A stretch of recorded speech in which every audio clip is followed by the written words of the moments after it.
Never thought I would mention the 90s and vintage in the same sentence,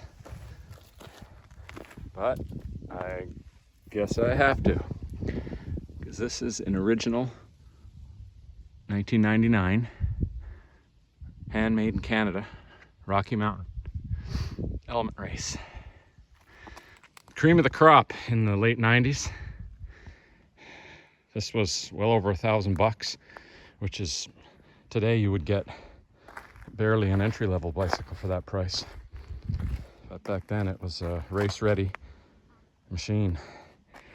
Funny, it came with the dropouts, tab dropouts for disc brakes, cable routing for disc brakes, but never came with disc brakes. That was an add-on option that at the time would have been $300 some, which was unobtainium by most people.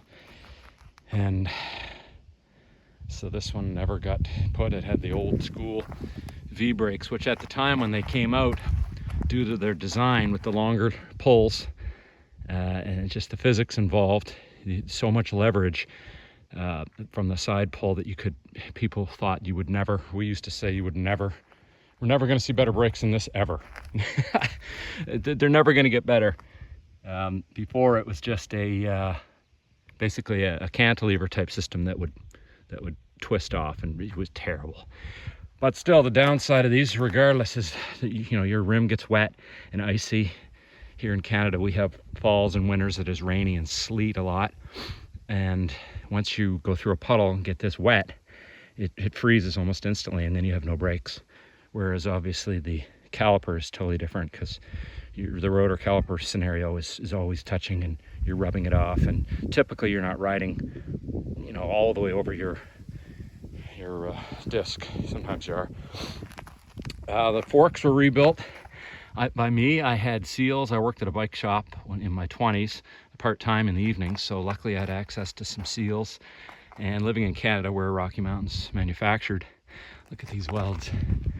I was able to get seals, and this rear kit is unobtainium again. You can't get this.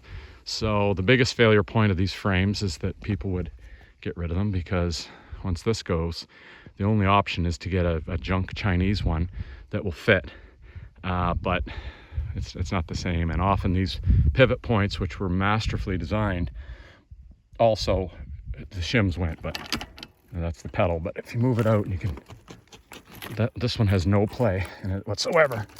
So it's luckily a survivor in that sense. But a lot of people had them go. And once they go, your bike is pretty much useless. So that's her, 1999. Today, the geometry's totally different in the way these forks work, and a lot of them have a lockout lever that you can just flip, which renders that completely rigid, which when you're pedaling up a hill, it's very advantageous, because all your power goes directly to your pedal and crank instead of and pushing you forward, rather than a little bit of a 2 or 3 millimeter sponge that you get in this. The newer ones have the geometry slightly different, so you don't get that little bit of up-down sag when you're pedaling up a hill. This also has 26-inch rims, which have gone the wayside of the Dodo Bird, which I still find funny, because I almost challenge anybody on a 29-inch bike going up a hill, because physics are such that you're pushing less circular motion up the hill. So I find that it's less material, it's lighter, and you're faster. Whereas coming down a hill, 29ers are infinitely quicker, because motion, once something's in motion, it stays in motion faster, blah, blah, blah. So coming down a hill, the 29ers will smoke a 26-inch, but going up, I think it takes more power to push that bike and that momentum and that circular motion up the hill. Now, when 29ers first came out, it was mainly in the downhill field, and that's where they gained all their recognition. But they were grabbed on by the public, And now getting 26-inch wheels is very difficult.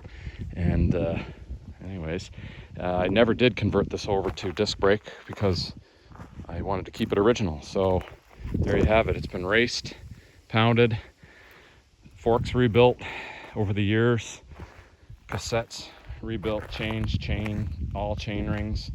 But other than that, all the thrashing that the bike has been put on it is the way it is, and it's a fantastic bike. Rocky Mountain's still growing strong to this day.